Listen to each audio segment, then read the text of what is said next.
This next story is so unbelievable, we didn't think it could possibly be true. But after receiving thousands of records and declassified reports from the Army, it's confirmed that during the Cold War, the United States military conducted secret tests on unsuspecting people in the city of St. Louis. A local sociologist will make her findings public tomorrow, but she spoke first to the I-Team's Lisa Ziegman. Lisa Martino-Taylor's life work has been to uncover details of the Army's ultra-secret military experiments carried out in St. Louis and other cities during the 1950s and 60s. This study was secretive for a reason. They didn't have volunteers stepping up and saying, yeah, I'll breathe zinc cadmium sulfide with radioactive particles. These Army archive pictures show how the tests were done in Corpus Christi, Texas in the 1960s. In Texas, planes were used to drop the chemical, but in St. Louis, the Army placed chemical sprayers on buildings and station wagons. City officials were kept in the dark about the tests.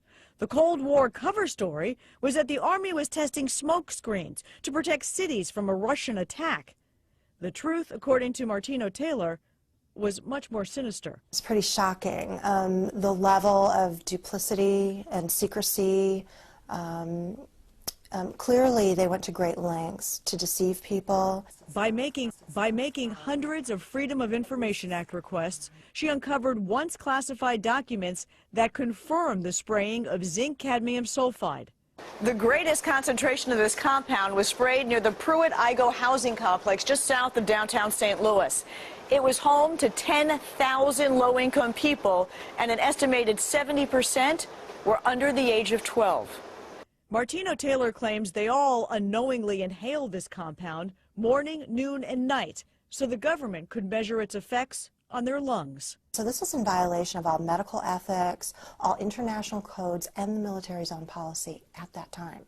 In 1994, then Congressman Richard Gephardt asked the Army to open its records and explain the St. Louis testing. We want to make very sure that nothing went on that would harm anyone and that all the facts are out on the table. Documents released in the 90s show the Army placed sprayers on this former Knights of Columbus building on Lindell and in Forest Park. The Army always insisted the chemical compound was safe. Martino-Taylor believes documents prove otherwise.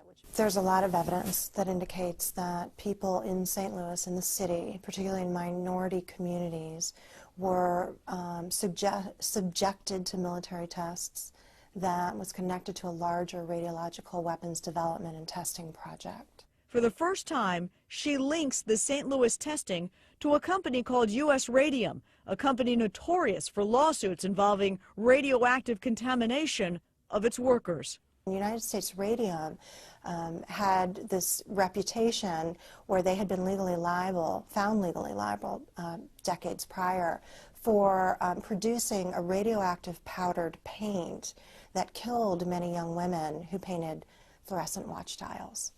While the Army admits it added a fluorescent substance to the zinc cadmium compound, details of whether it was radioactive remain secret.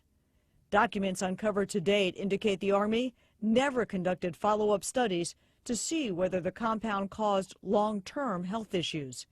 In 1972, after years of crime, poverty, and decline, the government destroyed the Pruitt-Igoe housing complex.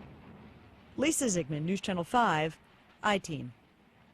Now, the company U.S. Radium no longer exists. Martino-Taylor has placed all of her research, including the declassified documents, online, and will link you to that data at ksdk.com. Now, she will make all of her findings public tomorrow at St. Louis Community College Merrimack campus.